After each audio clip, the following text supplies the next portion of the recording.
Versatile. Versatile. Yeah. I like this word. Very flexible choices, yes. It's like versatile. It's everything. Very cool server. Yeah.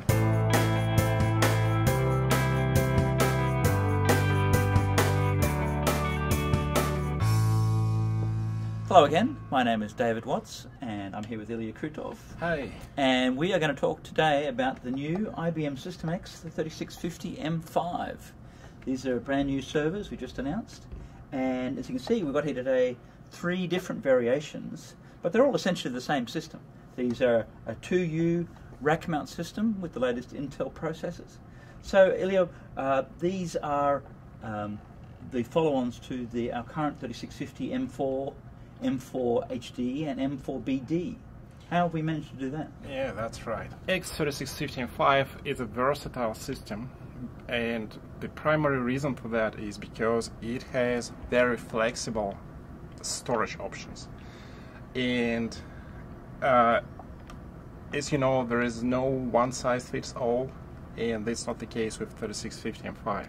So basically it has very flexible storage options that allow you to have maximum internal storage for your big data applications, or it will allow you to have a lot of 2.5-inch storage for high performance applications and high performance storage. So basically this system can be used for different types of workloads, including big data, analytics, all virtualization, cloud computing, infrastructure services. Basically, this one is the most popular server. So you can see in the 3 models we have here, the top one is a storage-rich configuration. This has 12 3.5-inch hot swap drives. These can be up to 6 terabytes each. A new 512E format. We'll talk about that in a moment.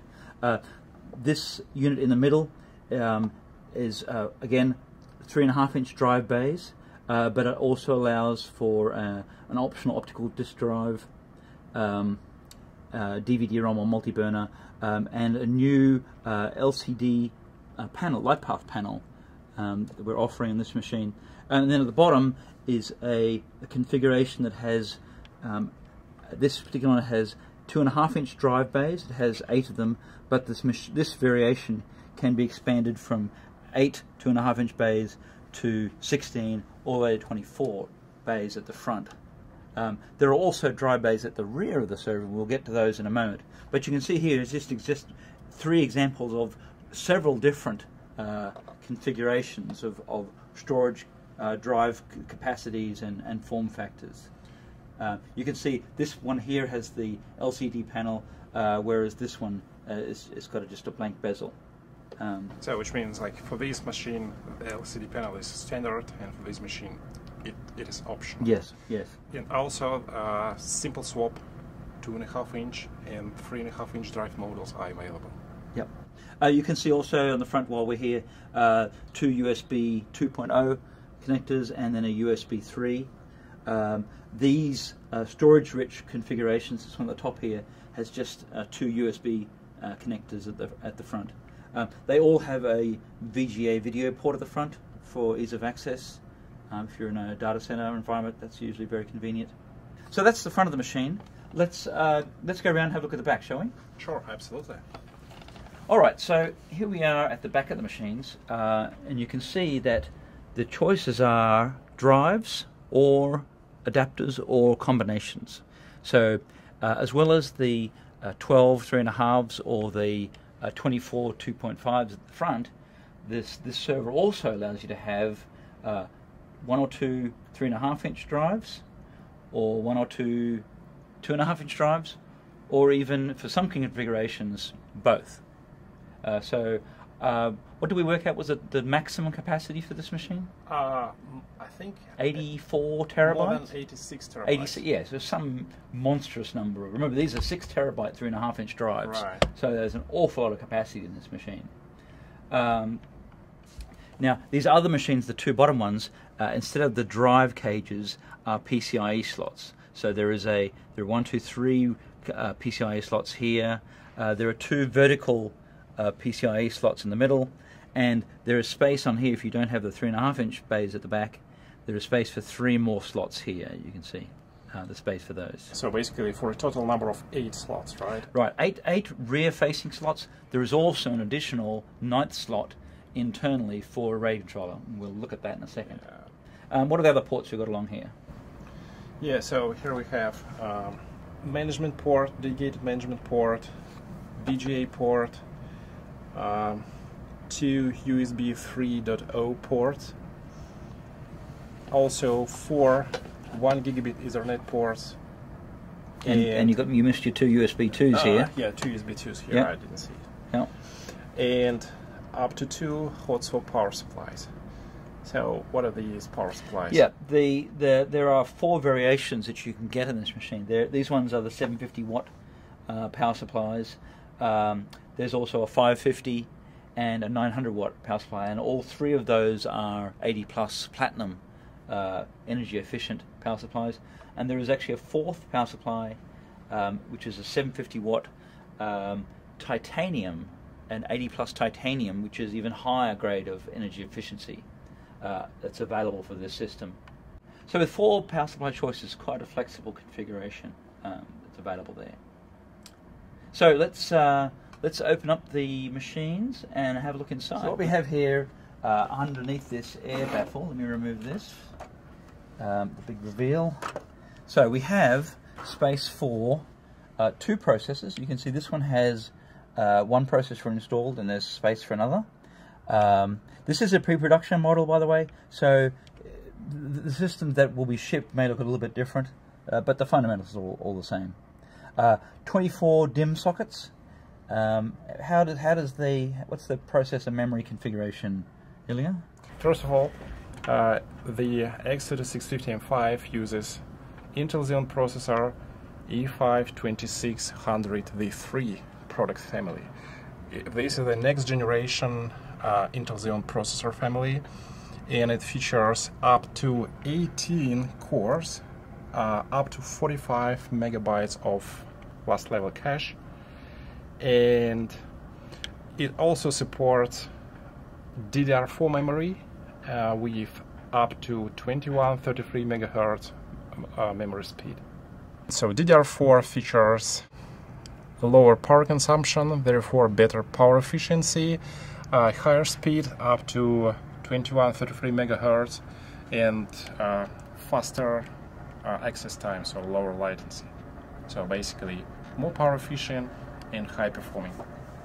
The memory controller has 4 memory channels, and each channel has 3 memory DIMM slots on it. So basically it's all the same as with previous generation processors.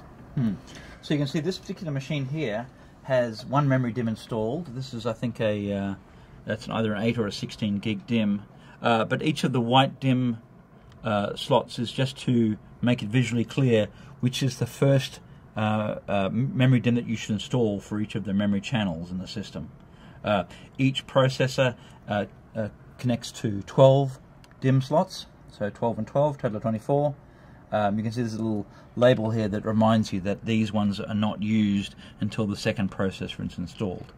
You can see that the processor has this funky heatsink arrangement. That's what I wanted to ask you. Why does the heatsink have this interesting It's shape? basically so that when you have the PCIe riser installed here with 3 PCIe slots, you can actually have full-length slots. That's brilliant.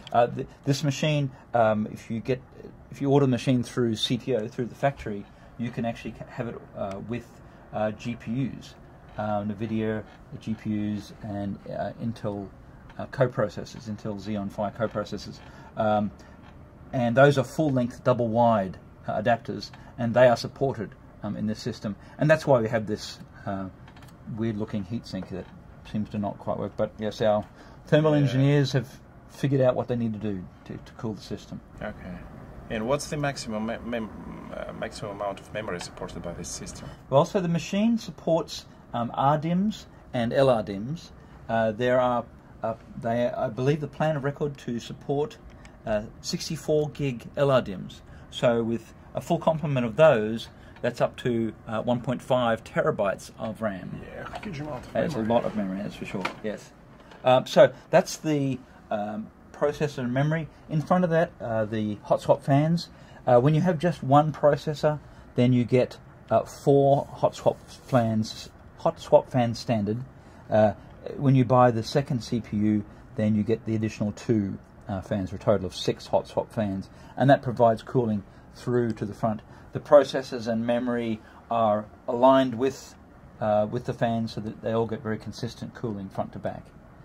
Ahead of that, of course, is our disk drive bays, backplanes. We talked about at the beginning of the video that there are a lot of different storage configurations, and to match that there are a number of different storage backplanes. For example, if you want to have all 3.5-inch drives connected to one run RAID controller along with the two 3.5-inch drives at the back, 14 drives, Right. you can actually connect all of those into one RAID controller, one backplane. Or if you want maximum performance, you can actually have 3 backplanes. If you have the 2.5-inch drive models, 24 drives at the front, you can actually have 3 backplanes connected to 3 different RAID controllers for maximum performance, 8 drives per controller. So a lot of flexibility there as well. Yeah, and what about 2.5-inch drive bays? So let's look at this here. So this is the machine that has the rear-mounted 2.5-inch drives. So let me just pop that out, and you can see if I turn it around that there are 2 drive bays, and underneath is a RAID card. This is the ServRAID M1215. Is that right? Right. Yeah. So this plugs into the riser card on the riser slot 1 on the system board, and this RAID card its sole purpose is to drive the 2 drives in the back here. And you put your operating system on these, and probably use RAID 1 for redundancy purposes. So this is where you'd have your operating system, and you can put all your data, all your applications on the drives in the front. Yes, when you specifically mentioned that you can use both 2.5-inch drives on the rear and 3.5-inch drives on the rear and on the front. Yes, yeah. The configuration choices allow all sorts of different combinations. So yeah, so that's. I'll put that over here for now. Right. Well, actually, while we're here, let's look at this here. This is another riser variation. There are actually 4 different risers that are available in addition to the 2 drive cages. This one here, for example, is 3 PCIe 3 by 8 slots. So these are by 8 electrically and by 16 physically. That's the by 16 connector. So this is one variation. Another variation would be where you have the 2 by 8s and an ML2 adapter slot. What's so good about the ML2 adapter? Yeah, the good thing about this ML2 adapter is it looks kind of like an integrated networking adapter, which means it can be used for accessing management module management interface in addition to the dedicated management port. And ML2 stands for Mezzanine LOM, or LAN on Motherboard Generation 2. And it's available in 10 gig Ethernet, RJ45 or SFP, and there are also 1 gig variations as well. So those are 2 different riser cards. A third and fourth are ones where instead of having 2 PCIe by 8 connectors, you have 1 PCIe by 16, and that's for the GPUs. So if you have a full-length double-wide GPU, then you would use one of the riser cards that has just 1 slot at the top for the GPU, and then 1 slot at the bottom for Ethernet, ML2 card, and so on. Right. Let's pop that back.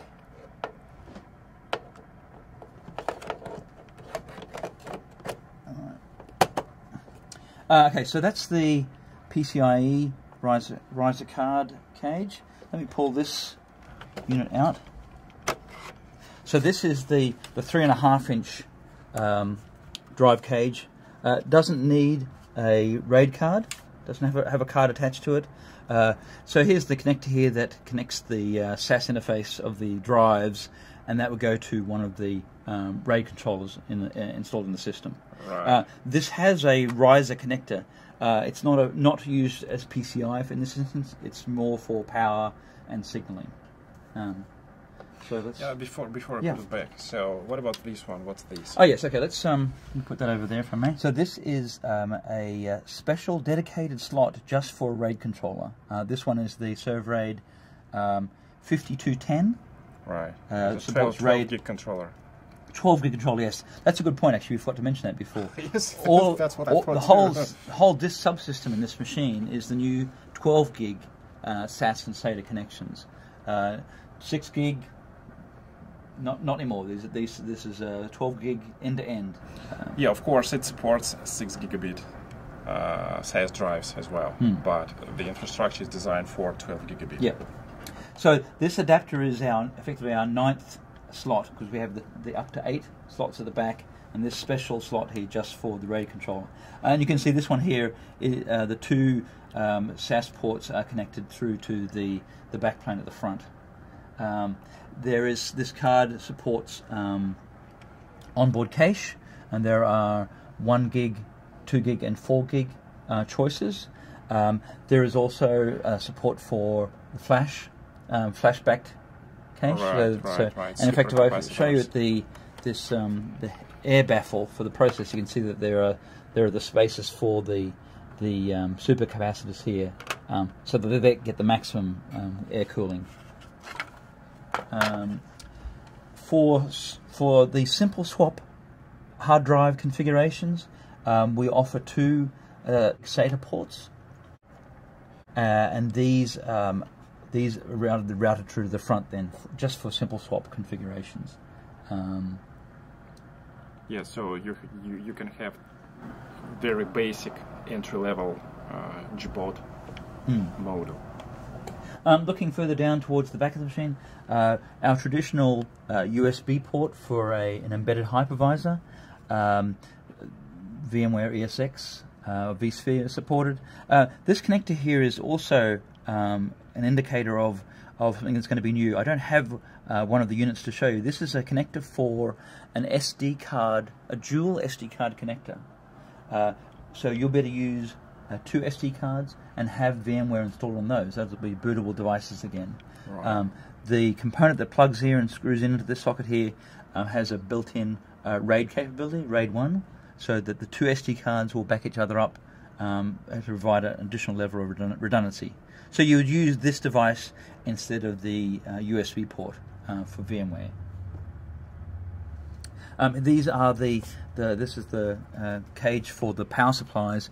This unit here is just an interposer that allows you to connect the second power supply to the system board. I believe that this unit is actually standard with the system. Yeah, it's a very cool server. So there you have it. This is the new IBM System x3650 M5. It's a 2-socket server from IBM. And it has the latest Intel Xeon processors. Yes, Intel Xeon processor E5 2600 to 3 product family. Yep. With DDR4 memory and 12 gig SAS and a lot of very new cool features. Yeah, very flexible, very reliable, very versatile. Yep. Well, I hope you enjoyed the video, and we'll see you next time. Bye.